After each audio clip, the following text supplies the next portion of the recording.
ब्रह्मानंदं परमसुखदं केवलं ज्ञानमूर्ति द्वन्द्वातीतं गगनसदृशं तत्त्वमस्यादिलक्ष्यम् एकं नित्यं विमलमचलं सर्वधी साक्षिभूतं भावातीतं त्रिगुणरहितं सद्गुरुं तं नमामि।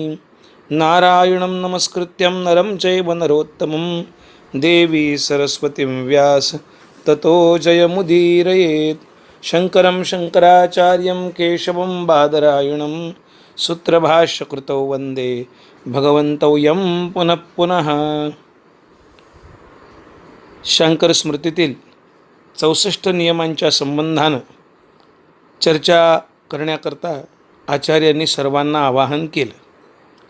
बाकीचे म्हणाले हा सर्वच ग्रंथ दोषास्पद आहे, याबद्दल काही बोलण्याचं कारणच नाही. आचार्य म्हणाले ठीक आहे, यावर आपण शास्त्रार्थ करू, दोष दाखवा, प्रश्न विचारा, मी खंडन करीन, आपलं समाधान करण्याचा प्रयत्न करीन. शंकर स्मृतीतील 64 नियमांवर जेव्हा उहापोह व्हायला लागला, चर्चा झाली, प्रत्येकाच्या प्रश्नाचं आणि त्याच्या शंकेचं आचार्य अत्यंत धीरोदात्तपणानं समाधान करत होते. आचार्यांची शांतवृत्ती पाहिली. कितीही प्रकारानं आपण यांना बोललो तरी यांच्यावर परिणाम होत नाही हे पाहिलं. धर्माचार्य खवळले. पराजय दिसायला लागल्याबरोबर आरडाओरडा सुरू झाला, कोलाहल झाला आणि राजशेखरासमोर आचार्यांना त्यांनी सांगितलं, आम्ही ठरवू त्या ठिकाणी आपण या, तिथं वादचर्चा होईल. जर आम्ही पराभूत झालो तर शांकर स्मृतीचा प्रसार करू, आचार्यांचं मत मानू. पण हा संन्यासी जर पराभूत झाला तर त्यानं मात्र सर्वांची क्षमा मागून गृहस्थाश्रम स्वीकारला पाहिजे. राजा राजशेखरानं आचार्यांकडे पाहिलं. आचार्य हसलेत, म्हणाले काही हरकत नाही, मी आणि महाराज नक्की येऊ. तुम्ही स्थान वेळ नक्की करा, तुमचं हे आव्हान मी स्वीकारलं आहे. जमलेली सभा विसर्जित झाली.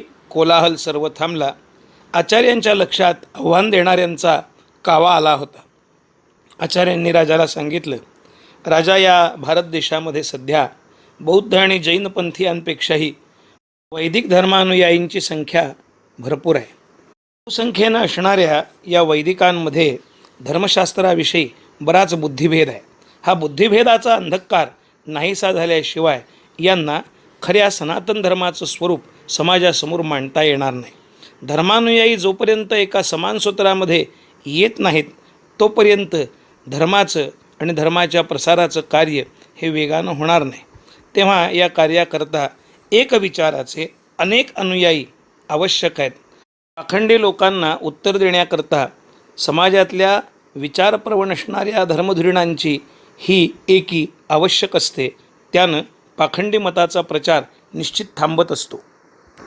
शंकराचार्यांना वादविवादामध्ये पराभूत करण्याकरता नेमका कोणता उपाय आपण योजला पाहिजे या संबंधानं हे सर्व धर्ममार्तंड विचार करायला लागले. एक उपाय सापडला. शंकर स्मृतीतला विचार ज्या ब्राह्मणांना पटला होता त्यांना काही तो प्रस्ताव मान्य झाला नाही, कारण त्यात कपट होतं. आचार्यांसमोर एकाच वेळेस 2 ठिकाणाहून वेगवेगळ्या विद्वानांनी चर्चेसाठी प्रस्ताव द्यायचा. दिवस वेळ एकच ठरवायची, म्हणजे मग आचार्य एका ठिकाणी उपस्थित राहतील, दुसऱ्या ठिकाणी राहणार नाही आणि त्यामुळे तिथे ते पराभूत झाले, आले नाहीत अशी वदंती पसरवून आचार्य पराभूत झाले आणि आपण जिंकलो हे साध्य करता येईल असं काहींना वाटलं होतं. राजा राजशेखराबरोबर आचार्य बसलेले असताना ब्राह्मण निमंत्रण घेऊन आला. राजधानीतल्या भव्य असणाऱ्या शिवमंदिराच्या समोर सभामंडपामध्ये ही धर्मसभा होईल. 2 दिवसांनी मध्यान्नाला आपण त्या ठिकाणी उपस्थित राहा. आचार्यांनी आपल्या स्मृतिग्रंथातील या 64 नियमांना आणि समोर ठेवावं, आम्हाला ते समजून सांगावेत, आमच्या प्रश्नांना उत्तरं द्यावीत आणि हे जमणार नसेल तर त्यांनी पराभव मान्य करावा. तेव्हा आचार्यांनी सांगितलं ठीक आहे. ब्राह्मण निमंत्रण देऊन निघून गेला. थोड्या वेळाने दुसरा ब्राह्मण कालडीहून आला आणि त्याने सांगितलं, महाराज एक निवेदन आहे. 2 दिवसांनी कालडीत मध्यान्नाला या शंकर स्मृतीबद्दल धर्मचर्चा घडावी अशी इच्छा आहे. आपण शब्द दिला आहे तेव्हा आपण आणि आचार्य या. राजाने सांगितलं, एक आमंत्रण काही वेळापूर्वी मला मिळालं आहे, त्या धर्मसभेला मी जाणारच आहे. मध्यान्नाच्या वेळेस 2 दिवसांनी ती सभा आहे आणि त्याच वेळेस ही सभा आपण आयोजित करता, हे काही योग्य नाही. तेव्हा तो ब्राह्मण म्हणायला लागला, जर आचार्य उपस्थित राहू शकणार नसतील तर त्यांनी आत्ताच पराभव स्वीकारावा, नाही तर तिथे वादविवादा करता यावं. राजासमोर आचार्यांनी आमंत्रण स्वीकारलं. राजाला समजावून सांगितलं, जर एका ठिकाणी मी विजयी झालो आणि दुसऱ्या ठिकाणी मी उपस्थित नसलो तर मी पराभूत झालो अशी घोषणा यांना करता येईल. एक लक्षात ठेव, यश अल्पायुषी असतं आणि अपयश हे दीर्घायुषी असतं. माझा विजय विसरला जाईल पण माझा पराभव मात्र हे सगळ्यांच्या लक्षात राहील, अशा पद्धतीनं यांनी हा कुटील डाव रचला आहे. त्यामुळे तू काळजी करू नकोस, आता जे होईल ते भगवत कृपेनं होईल. मी दोन्ही ठिकाणी वादाकरता उपस्थित राहणार आहे. राजाला धक्का बसला. एका वेळेस हे कसं शक्य आहे? आचार्यांनी सांगितलं, हे तू पाहशील. मी आपल्याबरोबर राजधानीत शिवमंदिराच्या प्रांगणात असेल त्यावेळेस मला कालटीला येता येणार नाही. ठीक आहे, पण कालटीत काय घडलं हा समाचार तर तुला कळेल ना. हे कळाल्यानंतर राजशेखर निश्चिंत झाले. ठरल्याप्रमाणे 2 दिवसांनी धर्मचर्चा झाली. आचार्य त्यावेळेस कालटीलाही उपस्थित होते आणि त्याच वेळेस राजधानीतल्या शिवमंदिराच्या प्रांगणातही उपस्थित होते. आचार्यांनी आपल्या सोप्या भाषेतून या सर्व स्मृतीचं विवेचन केलं. स्मृतीचं खंडन करण्याकरता कोणीही पुढे आला नाही, कारण कुणाजवळ शंकाच निर्माण झालेली नव्हती. कुणाला त्या पद्धतीनं आचार्यांना प्रत्युत्तर करता येत नव्हतं. सगळे चुळबुळ करत बसले. कुणाला शास्त्राचं करायचं आहे का? कोणी काही बोललं नाही. म्हणाले, ठीक आहे, याचा अर्थ तुम्ही ह्या शांकर स्मृतीतले नियम आणि हा धर्मविचार मान्य केला आहे. तुम्हाला हे सगळं मान्य आहे? होय. मग तेव्हा तुम्ही सर्वजण आता ठरल्याप्रमाणे या शांकर स्मृतीच्या प्रसाराच्या कार्याला लागा, कारण पर्यायानं तुमच्याकडनं सनातन वैदिक धर्माचंच हे सेवा कार्य घडणार आहे. सगळीकडे शांतता पसरली. शांततेचा भंग करीत आचार्य आता काही बोलणार एवढ्यात एक जण तावातावानं पुढे आला. म्हणाला, एवढा उतावीळपणा करण्याची गरज नाही. तुम्ही अर्धीच लढाई जिंकलात, अर्ध्यात तुम्ही हरलात. आचार्य म्हणाले, मग सर्व उपस्थितांना सांगा की मी कुठे पराजित झालो आणि कुठल्या ठिकाणी विजयी झालो. आता आपलं भांडं फुटणार हे लक्षात आल्याबरोबर तो ब्राह्मण कावराबावरा झाला. समूहातले सगळे लोक म्हणायला लागले, काय आहे ते सगळं खरं सांगा. आता खरं सांगितल्याशिवाय काही गत्यंतर नाही हे लक्षात आलं आणि मग त्यानं योजना सांगितली. आचार्यांना पराभूत करण्याकरता एकाच दिवशी एकाच वेळी 2 ठिकाणी त्यांना बोलवायचं. एका ठिकाणी जरी ते जिंकले तरी दुसऱ्या ठिकाणी अनुपस्थित असल्यामुळं ते आपोआप पराभूत होतील. उपस्थित सर्वांनी या योजकांचा धिक्कार केला. आचार्यांनी सर्वांना शांत राहायला सांगितलं. काही म्हणायला लागले, काळजी करू नका, आचार्य कालटीच्या सभेतसुद्धा विजयीत होतील. आणि खरोखर दुसऱ्या दिवशी कालटीवासियांकडनं सुद्धा तशीच सूचना आली. आचार्य त्याच दिवशी त्या वेळेत कालटीलाही उपस्थित होते. आता त्यामुळं सर्वांना आचार्य म्हणजे भगवान शिवांचेच अवतार आहेत, ईश्वरी अवतार आहेत असं वाटायला लागलं. अनेकांच्या श्रद्धा आचार्यांच्या चरणाशी स्थिरावल्या. शेकडो अनुयायी मिळाले. काही काळ आचार्यांनी त्या ठिकाणी वास्तव्य केलं. समाजामध्ये अद्वैत मताची प्रस्थापना करण्याकरता त्यांनी काही शिष्य निर्माण केले. योग्य दिशा देऊन समाजामध्ये त्यांना हे सेवाकार्य करण्याची प्रेरणा दिली. त्याच वेळेस श्री गुरु गोविंदपादाचार्यांचा अंतिम समय जवळ आला आहे. त्वरेनं नर्मदा किनारी आपण गेलं पाहिजे असा मानसिक संदेश प्राप्त झाल्याबरोबर आचार्यांनी राजा राजशेखराचा निरोप घेतला. लवकरच पुन्हा या दक्षिण देशात मी येईल असं आश्वासनही दिलं आणि योगबलाच्या साह्यानं आचार्य ओंकारेश्वराजवळ आले. कालटीहून येत असताना आचार्यांच्या सर्व पूर्वस्मृती जाग्या झाल्या. 2 महिने केलेला प्रवास, गुरु गोविंदपादाचार्यांची झालेली भेट, त्यांचा अनुग्रह, त्यांनी दिलेली शिकवण, प्रसंगात नर्मदेचा आलेला पूर, या सगळ्या गोष्टी आठवल्या. श्रीगुरूंच्या दिव्य गुणांचं स्मरण करीत आचार्य जेव्हा त्यांच्यापाशी आले तेव्हा गुरुवाष्टक हे आचार्यांच्या मुखातून बाहेर पडलं. अशक्त कृश झालेल्या आपल्या श्रीगुरूंना पाहिलं. आचार्यांना वाईट वाटलं. गोविंदपादाचार्यांचे पुत्र त्यांच्याजवळ होते. भर्तृहरी, राजा हर्षविक्रमादित्य, प्राकृत व्याकरणकार वररुची हे त्यांच्याजवळ होते, जे गोविंदपादाचार्यांचे पुत्र आहेत. आचार्यांनी गुरूंचा हात आपल्या हातात घेतला. आपल्या शिष्याच्या हाताचा स्पर्श होताच गोविंदपादाचार्यांनी डोळे उघडले. खूप आनंद झाला. सर्व शिष्यांना जवळ बसवलं. शेवटचा उपदेश करायला सुरुवात केली.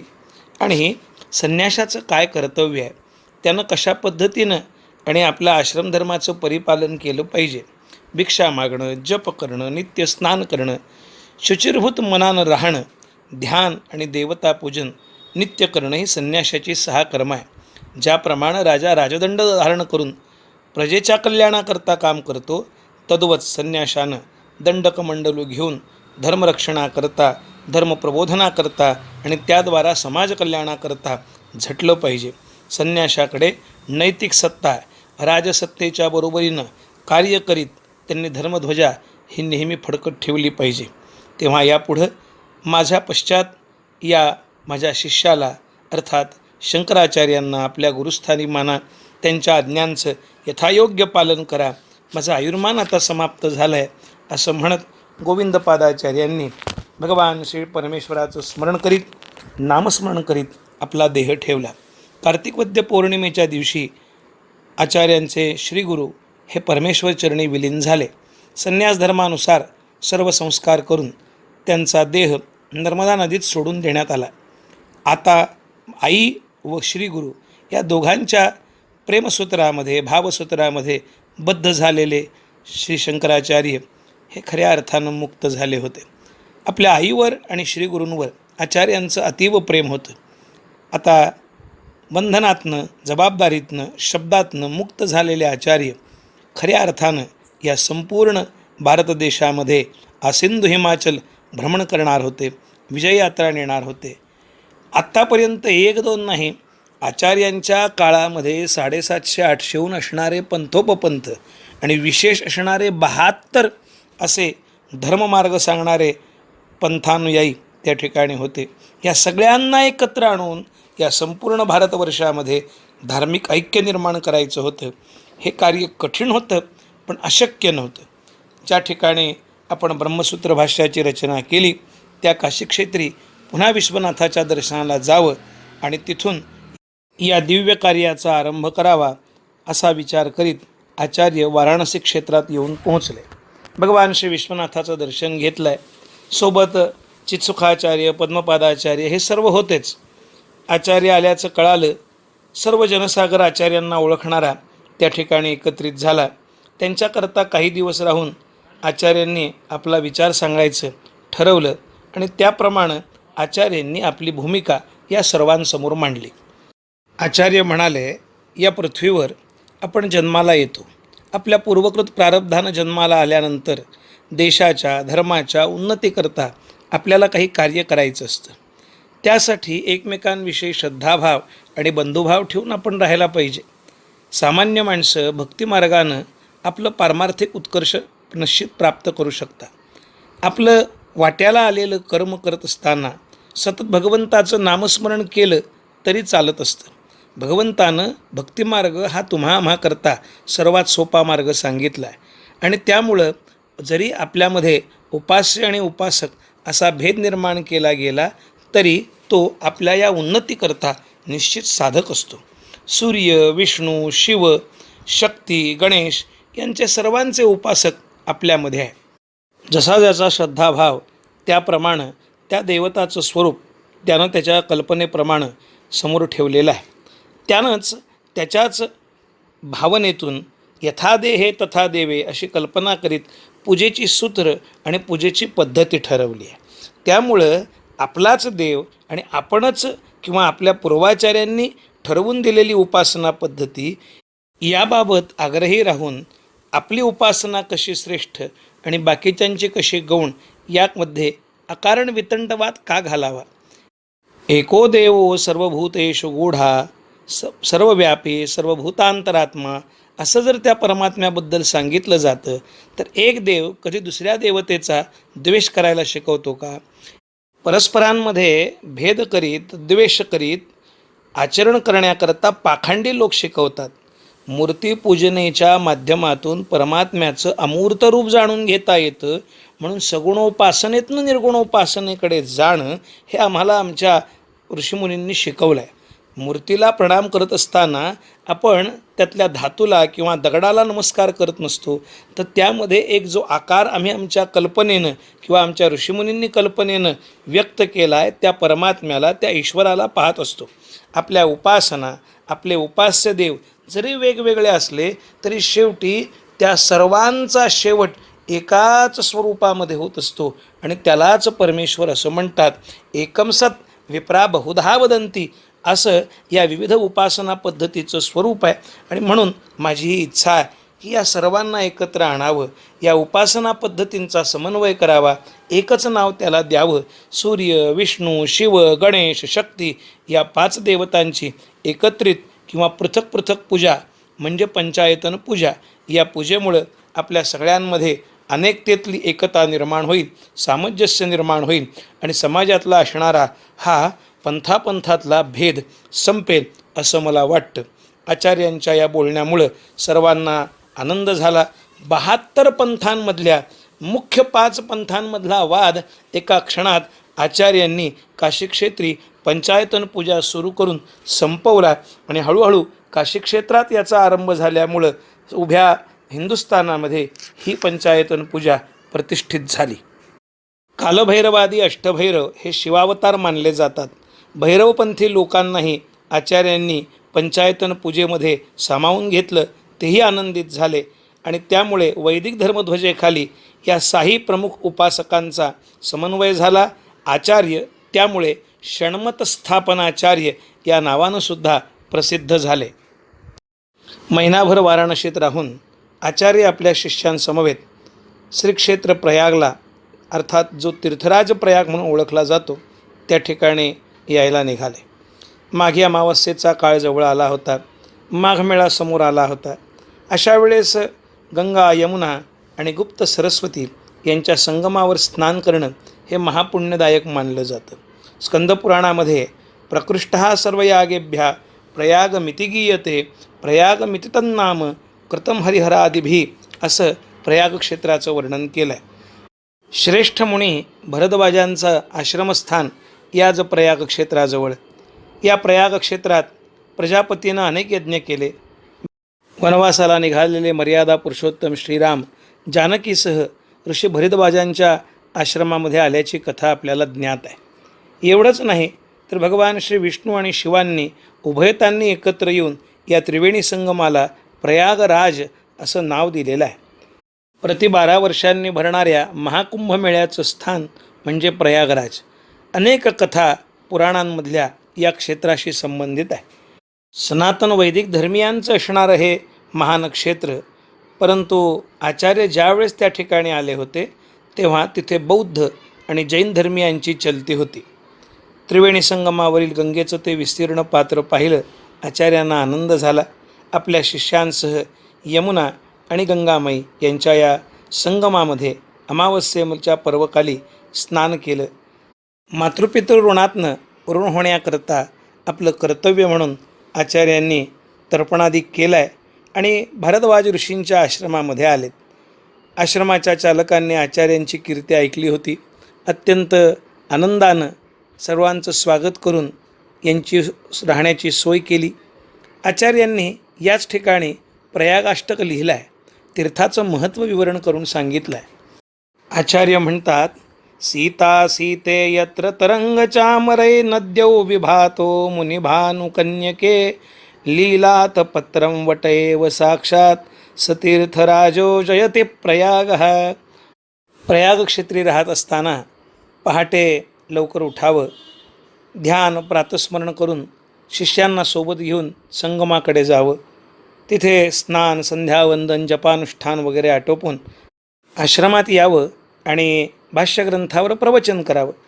दुपारच्या भोजनानंतर 3ऱ्या प्रहरी बाहेरून आलेल्या पंडितवर्यांबरोबर चर्चा करावी, काही प्रवचन करावं. आचार्यांकडे एवढे लोक शंका समाधान करण्याकरता येत की या चर्चेमध्ये रात्र केव्हा झाली हे कळत नसे. एके दिवशी आचार्यांबरोबर हा दिव्य तेजपुंज शिष्यांचा, तरुणांचा समुदाय त्रिवेणी संगमावरून स्नान करून अक्षयवटाकडे येत असताना एक विशेष घटना घडली. आता हा अक्षयवट प्रयागराजला बऱ्याच काळापासून आहे. सनातन वृक्ष म्हणून त्याला मानलं जातं. काशीखंडामध्ये याचं दिव्य वर्णन केलेलं आहे. या अक्षयवटाची मुळं पाताळापर्यंत गेली आहेत असं म्हणतात. प्रलयकाली मार्कंडेय जे मृकुंड ऋषींचे पुत्र आहेत ते या झाडावर चढून जिवंत राहिले होते. वटवृक्षाचं रूप धारण करणारा हा साक्षात हिरण्यगर्भ आहे असंही म्हटलं जातं. त्याच्या खाली भक्तिभावानं अन्नदान करणारा पुण्यवान होतो. ज्याच्या मनामध्ये परमगती प्राप्त करायची आहेत त्याला ती परमगती प्राप्त होते. अक्षयवटाचं असं महात्म्य आचार्य सांगत असतानाच एक घटना घडली. एक तरुण ब्राह्मण प्राणत्याग करण्याच्या तयारीत असलेला त्यांना दिसला. आचार्यांना वाईट वाटलं. तो तरुण कुष्ठरोगानं महारोगानं विद्रूप दिसत होता. डोळे निस्तेज झालेले होते. सूर्याकडे तो पाहूही शकत नव्हता. आता जगावं तरी कशा करता असं वाटल्यामुळं तो प्राण देण्याकरता त्या अक्षयवटाखाली आला होता. आचार्यांना समोरून येताना पाहिलं. साक्षात भगवान शिवच आहेत असं त्याला काही काळ वाटलं आणि धावत येऊन त्यांना आचार्यांच्या समोर लोटांगण घातलं, दंडवत केला. पुढे होऊन आचार्यांनी स्वतः त्याच्या अंगावरनं हात फिरवला आणि त्याला उठवलं. आश्चर्य झालं. त्या महारोग्याच्या अंगावरच्या सर्व खुणा नाहीशा झाल्या. डोळे सतेज झाले. आजूबाजूला तो व्यवस्थितपणानं पाहायला लागला. दिव्य असं सुंदर तरुण स्वरूप त्याला प्राप्त झालं. उपस्थित असणारा सर्व समुदाय उदंक उदंक म्हणजे ज्याच्या अंगावरचे महारोगाचे व्रण नाहीसे झालेत असं म्हणायला लागले. त्या उदंकाच्या आनंदालाही पारावार राहिला नाही. त्याचे डोळे भरून आले. आचार्यांच्या चरणावर तो लोळू लागला. देवाचे आणि आचार्यांचे आभार कसे मानावेत? प्रत्यक्ष महादेवच, त्यांचे आभार मी कसे मानणार? मातृपितृ गुरु आणि देवऋणातनं उतराई होणं कसं शक्य आहे? आचार्यांना त्यांनी विनंती केली, मला आपला शिष्य म्हणून स्वीकारा. आचार्यांनी त्याला एका श्लोकातच त्याच्या स्वरूपाची जाणीव करून दिली. तो श्लोक एकश्लोकी म्हणून प्रसिद्ध आहे. आचार्यांनी त्या श्लोकातून त्याला विचारलं आहे, किं ज्योतिस्तव भानुमान हनिमे रात्रौ प्रदीपादकं स्यादेवं रविदीपदर्शनविधौ किं ज्योतिराख्याहि मे चक्षुस्तस्य निमीलनादिसमये किं धीहि धियो दर्शने किं तत्राहम् अतो भवान् परमकं ज्योति तदास्मि प्रभो. खरं तर हा आचार्य आणि उदंक यांच्यातला प्रश्नोत्तर रूपी संवाद आहे. आचार्यांनी त्याला विचारलं, कोणत्या प्रकाशानं तू पाहतोस? उदंकानं उत्तर दिलं, दिवसा भगवान सूर्यनारायणाच्या प्रकाशात आणि रात्री दिवा चंद्र तारे यांच्या प्रकाशानं पाहता येतं. आचार्य म्हणाले, ठीक आहे, पण सूर्य दीप हे जे आहेत यांना तू कोणत्या प्रकाशानं पाहतो? कशाच्या माध्यमातनं पाहतो?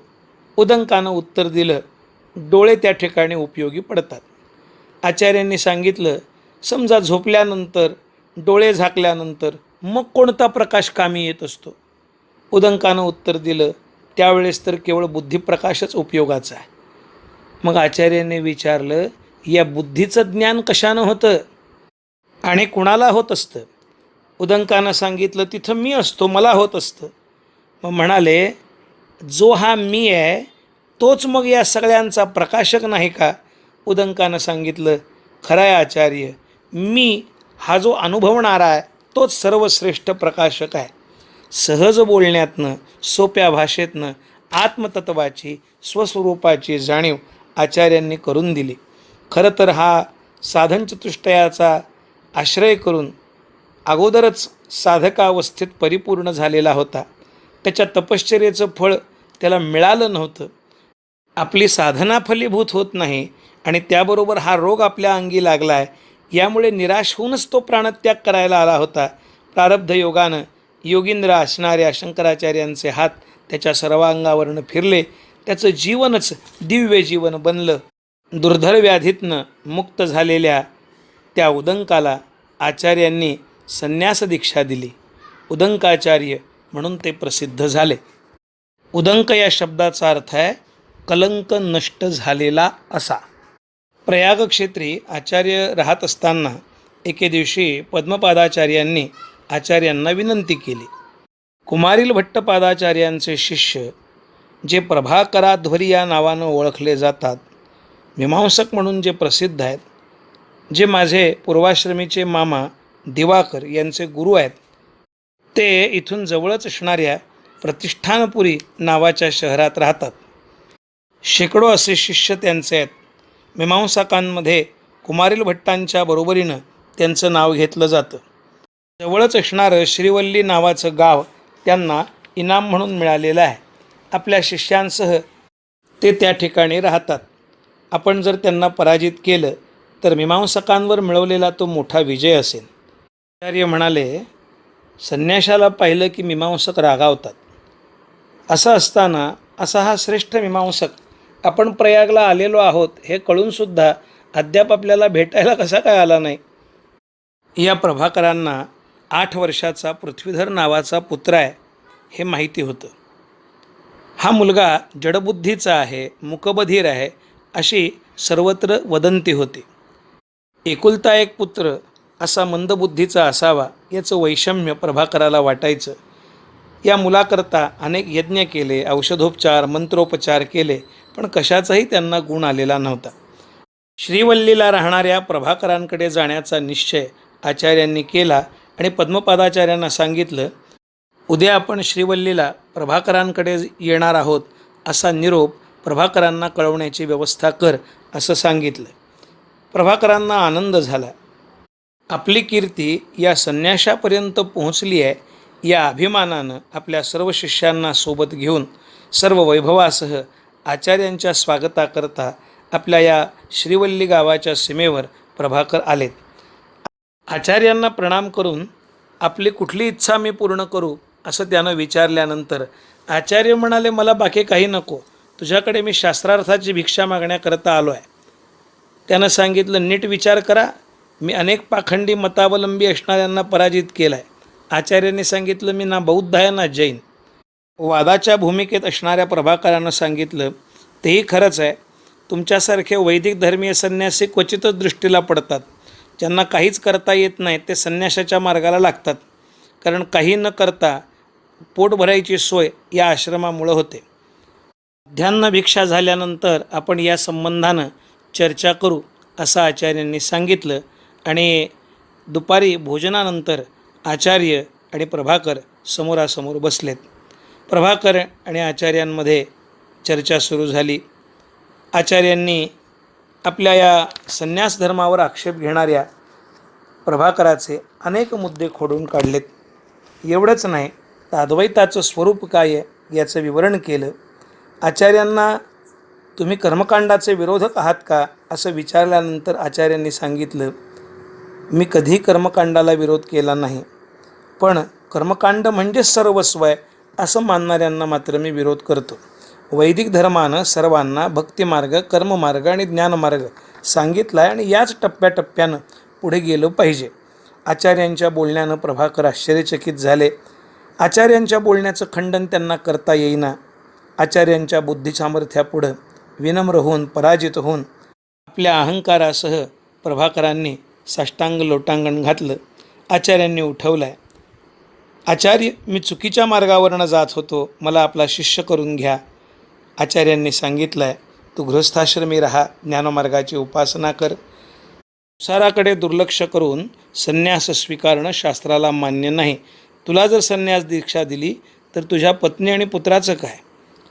प्रभाकरांना सांगितलं, आचार्य, तुमचं म्हणणं शिरोधारी आहे. मला एक पुत्र आहे, त्याचं नाव आहे पृथ्वीधर, जडबुद्धी आहे. आज तो 8 वर्षाचा आहे, पण मुखातनं एक शब्दही बोलत नाही. आजूबाजूला काय चाललं आहे याची जाणीवसुद्धा त्याला नाही. अशा मुलापेक्षा जर मी निपुत्रिक असतो तरीच चाललं असतं. आपण काही करू शकाल? तुझ्या मुलाला घेऊन ये. प्रभाकरांना आपल्या पत्नीला बोलावलं. ती आई आपल्या मुलाला घेऊन आली. कशामुळं घडलं आहे माहीत नाही. माझ्या पतीने आणि मी अनेकानेक उपचार करून पाहिले, पण या बाबतीत यश आलं नाही. आता आम्हा उभयतांच्या जाण्यानंतर याचा सांभाळ कोण करेल याची चिंता आम्हाला कायम असते. आचार्यांनी या मुलाच्या दृष्टीत आपली दृष्टी मिसळली. पूर्वजन्मीचा असणारा हा योगी हे आचार्यांना जाणवलं. त्याच्या मस्तकावर हात ठेवला आणि आचार्यांनी विचारलं, कोण आहेस तू? कुणाचा मुलगा आहे? काय नाव आहे तुझं? कुठं चाललास? कुठून आलास? तू माझ्या मनामध्ये तुझ्याविषयी प्रेमभावना निर्माण केली आहेस माझ्या प्रश्नांचं उत्तर तू देशील ना? आचार्यांचं बोलणं थांबल्याबरोबर या मुलानं बोलायला सुरुवात केली आणि आचार्यांच्या प्रश्नांची 12 श्लोकामध्ये त्यानं उत्तरं दिली. मी मनुष्यही नाही, ना देव आहे, ना यक्ष आहे, ना चतुर्वर्णातला आहे.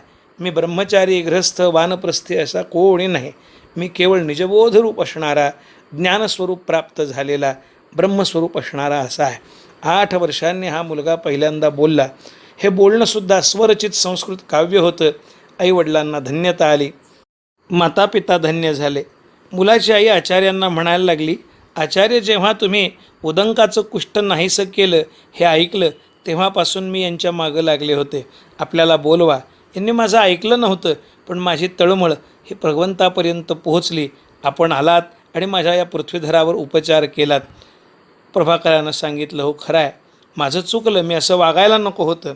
आचार्य, केवळ तुमच्यामुळंच माझा पुत्र मला परत मिळाला.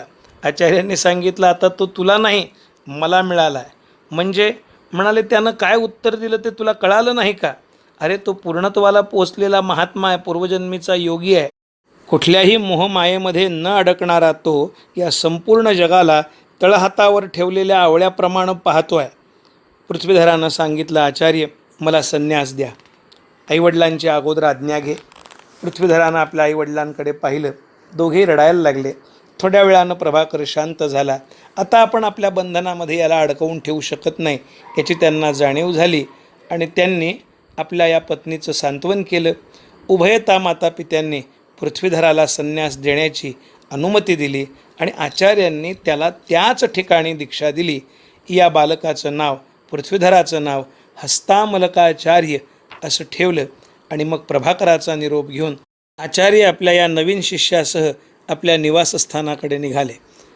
प्रभाकरांच्याही अनेक शिष्यांनी आचार्यांचं शिष्यत्व स्वीकारलं आहे आणि आचार्यांचा हा शिष्य समुदाय दिवसेंदिवस असा वाढतच चालला आहे.